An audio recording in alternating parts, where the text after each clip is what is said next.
PCS की पाठशाला में आपका स्वागत है। पीसीएस की पाठशाला में आज पढ़ेंगे जैन धर्म पार्ट थर्ड। जैन धर्म पार्ट थर्ड में आज पढ़ेंगे महावीर स्वामी। महावीर स्वामी ने ईश्वर के अस्तित्व को नहीं माना। महावीर स्वामी ने किसके अस्तित्व को नहीं माना? ईश्वर के अस्तित्व को नहीं माना। इन्होंने ईश्वर के अस्तित्व को नकारा, जिस कारण उन्होंने मूर्ति पूजा और कर्मकांड का विरोध किया, जिस कारण उन्होंने मूर्ति पूजा एवं कर्मकांड का विरोध किया। इन्होंने पुनर्जन्म को माना। किन्होंने? महावीर स्वामी ने पुनर्जन्म को माना और पुनर्जन्म का सबसे कारण आत्मा को बताया। पुनर्जन्म किसके कारण हो रहा है? आत्मा के कारण हो रहा है। ठीक है।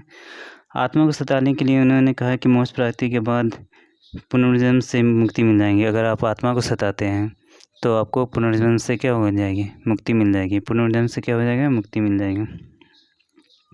जैन धर्म में महावीर की सच्चाई क्या है? आगम है। जैन धर्म में महावीर की सच्चाई किसमें है? आगम है। ठीक है। तो ये बहुत इंपॉर्टेंट क्वेश्चन है। बहुत सारे एग्जाम में बीपीएससी, सीडीपीओ, एसएससी, रेलवे में पूछा गया है कि जैन धर्म में महावीर की सच्चाई किसमें संकलित है? तो आगम में संकलित है। आगम। जैन धर्म में महावीर की शिक्षा किसमें संकलित है? आगम में। अब आचरांक सूत्र की बात करते हैं तो वर्धमान के तप का वर्णन किसमें है? आचरांक सूत्र में। वर्धमान के तप का वर्णन किसमें है? आचरांक सूत्र में। अब आचरांक सूत्र एवं कल्प सूत्र, ठीक है। कल्प सूत्र में भी वर्धमान के बारे में, वर्धमान महावीर के बारे में बताया गया है। तो आपको हम बताए थे कि सूत्र जो भी प्राचीन बुक है, प्राचीन किताबें, अगर उनमें सूत्र जुड़ा हुआ और पूछा जाए कि कौन से धर्म से संबंधित है, बौद्ध धर्म, जैन धर्म, हिंदू धर्म, ईसाई धर्म, तो आप क्या करेंगे? आप 80% श्योर होंगे, 90% श्योर होंगे, क्योंकि इसका आंसर क्या होगा? जैन धर्म। इसका आंसर क्या होगा? जैन धर्म। जैसे आचरांक सूत्र, कल्प सूत्र, भगवती सूत्र, ठीक है। कल्प सूत्र के रचनाकार कौन है? भद्रबाहु। कल्प सूत्र के रचनाकार कौन है? भद्रबाहु। कल्प सूत्र के रचनाकार कौन है? भद्रबाहु। भद्रबाहु ने कल्प सूत्र की रचना किसमें की थी? संस्कृत में की थी। किसमें की थी? संस्कृत में की थी। ठीक है। अब यहाँ पे पढ़ते हैं कि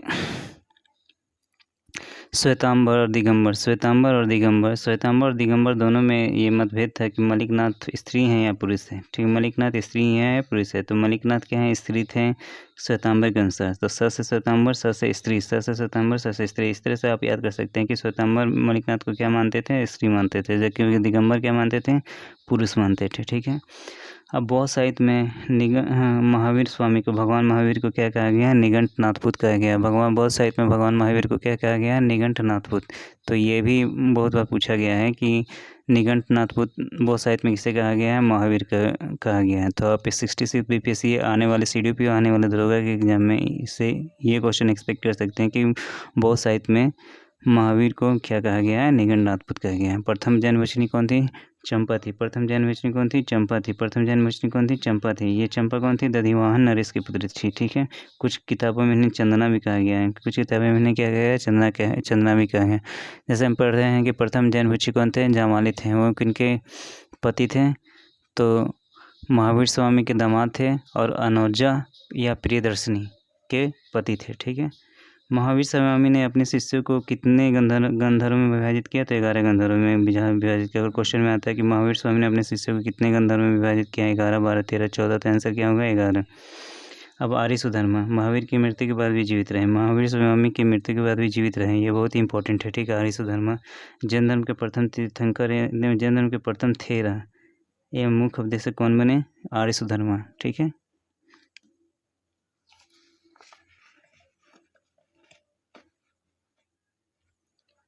अब यहाँ पे अभी प्रमुख तीर्थंकर और प्रतीक चिन्ह की बात करते हैं। तो जैन धर्म में कुल कितने तीर्थंकर होते हैं? 24 तीर्थंकर होते हैं। सारे तीर्थंकर एग्जाम पॉइंट ऑफ व्यू से इंपॉर्टेंट नहीं है, कुल 4 या 5 ही इंपॉर्टेंट है। तो हम क्या करेंगे? 4 या 5 ही को याद करेंगे। ठीक है।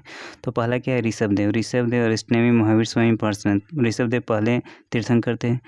22वें कौन थे? अरिष्टनेमी। 22वें कौन थे? अरिष्टनेमी। ये भगवान कृष्ण के क्या थे? संबंधी थे। ये भगवान कृष्ण के क्या थे? संबंधी थे।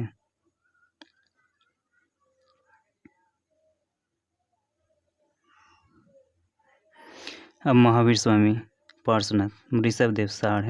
ऋषभ के प्राचीन ऋषभनाथ के अन्य नाम क्या थे? आदिनाथ और वृषभनाथ। आदिनाथ, वृषभनाथ। वृषभ का अर्थ क्या होता है? वृषभ का अर्थ क्या होता है? बैल या सांड। तो इससे आप पता कर सकते हैं कि वृषभ देव के अन्य नाम कौन थे? आदिनाथ, वृषभनाथ। तो वृषभ के ऋषभ से वृषभ कर सकते हैं, वृषभ से क्या कर सकते हैं? सांड, सांड प्रतीक चिन्ह। इस तरह से अब यहाँ पे अरिष्ट नेमी शंख, अरिष्ट को क्या बना सकते हैं? अनिष्ट। ठीक है, अशुभ को शुभ बनाने के लिए शंख बजाया जाता है। शुभ को शुभ बनाने के लिए क्या है? जब हम पूजा करते हैं तो अशुभ को शुभ बनाने के लिए क्या करते हैं? शंख बजाते हैं। तो इस तरह अरिष्ट नेमी को याद कर सकते हैं शंख से। महावीर स्वामी सिंह, जो वीर होते हैं, जो महावीर होते हैं, वो शिव के भी क्या हो जाते हैं? स्वामी बन जाते हैं। जो वीर होते हैं वो शिव के भी क्या हो जाते हैं? स्वामी बन जाते हैं। अब ये पार्श्वनाथ, पार्श्वनाथ में क्या है? पर्स, ये सर्प में भी क्या र है, इसमें भी क्या है? ये है। ठीक है, तो पार्स से क्या हो गया? पर्स और सर्प, ये दोनों एक दूसरे से सिमिलर हैं। इस तरह से पार्श्वनाथ का क्या है? ये प्रतीक चिन्ह, आप इसे के प्रतीक चिन्ह को आप इस तरह से याद कर सकते हैं।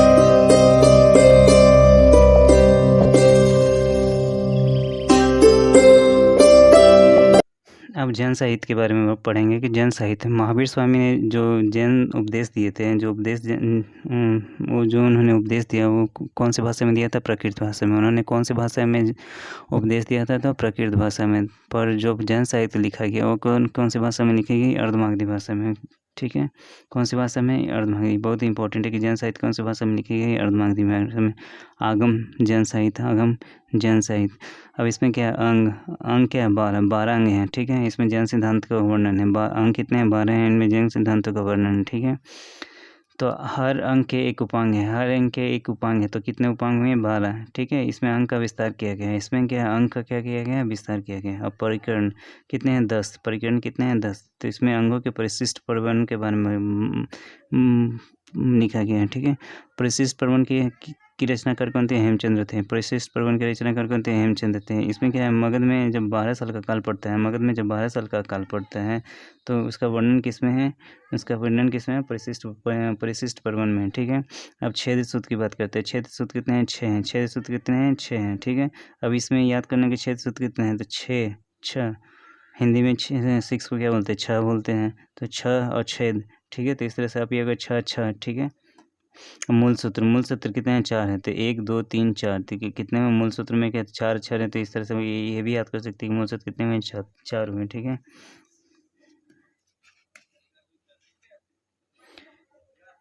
अब यहाँ क्या है कि भद्रबाहु ने कल्पसूत्र को किस भाषा में लिखा? संस्कृत में लिखा। भद्रबाहु ने कल्पसूत्र को किस भाषा में लिखा? संस्कृत में लिखा। ये बहुत इंपॉर्टेंट है।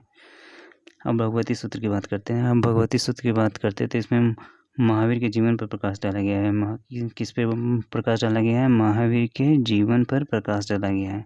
आचरांग सूत्र, जैन विषयों के आचार नियम, जैन विषयों के आचार नियम। अब इसे किस तरह से याद कर सकते हैं? यहाँ आचार है तो फिर यहाँ पे भी आचरांग है।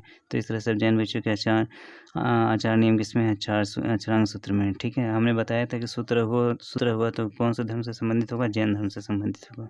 ठीक है, परिशिष्ट प्रवर्ण की बात करते हैं तो परिशिष्ट प्रवर्ण के रचनाकार कौन थे? हेमचंद्र थे। ये भी बहुत इंपॉर्टेंट है। आने वाले 66 बीपीएससी CDPO दरोगा के एग्जाम में ये बहुत ही इंपॉर्टेंट होगा। ठीक है, तो परिशिष्ट प्रवर्ण की रचना किसने किया था? हेमचंद्र ने किया गया था।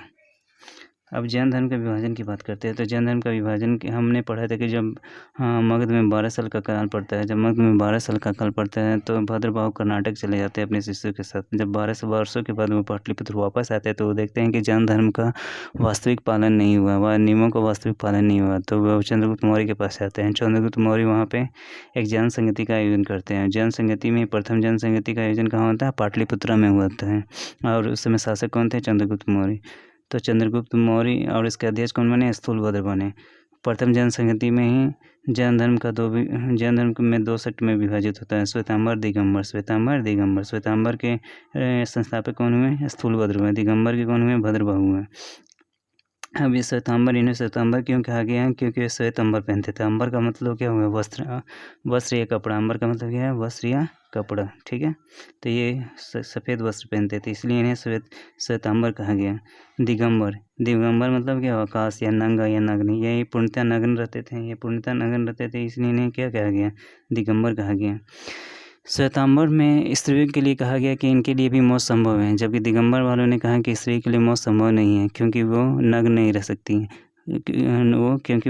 रह सकती, इसलिए उन्हें पुरुष, अगर उन्हें मोक्ष की प्राप्ति करना है तो उन्हें पुरुष के रूप में जन्म लेना पड़ेगा। उन्हें क्या है? पुरुष के रूप में जन्म लेना पड़ेगा। ठीक है, जबकि श्वेतांबर वालों ने कहा कि ये ऐसा ज़रूरी नहीं है। इसलिए उन्होंने कहा कि चूँकि मलिकनाथ जो 19वें तीर्थंकर थे, उन्होंने माना कि मलिकनाथ जो 19वें तीर्थंकर थे वो क्या थे, एक स्त्री थे। जबकि दिगंबर वालों ने माना कि मलिकनाथ क्या थे, पुरुष थे। मलिकनाथ क्या थे, पुरुष थे। ठीक है।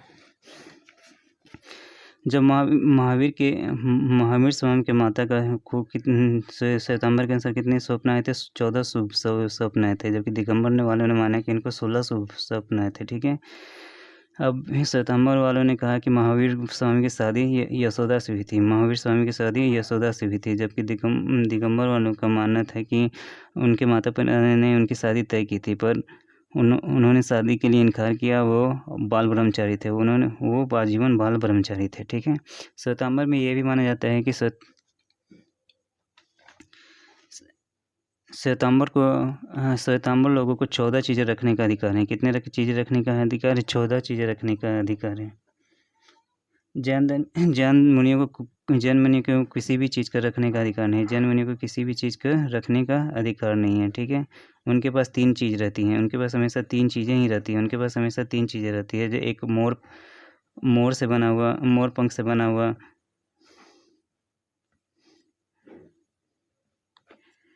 झाड़ू होता है, जिसे पीची कहा जाता है। जिसे क्या कहा जाता है? पीची कहा जाता है। दूसरा, इनके पास कमंडल होता है। तीसरा, इनके पास क्या होता है? शास्त्र होता है। जबकि इनके पास, श्वेतांबर वालों के पास क्या होता है? उनके पास ये नग्न रहते थे, ये कोई चीज़ नहीं रखते थे। जबकि इनके पास क्या होता है? उजला वस्त्र होता था। और राजारोहण, ये जो मुलायम झाड़ू होता था, जो श्वेत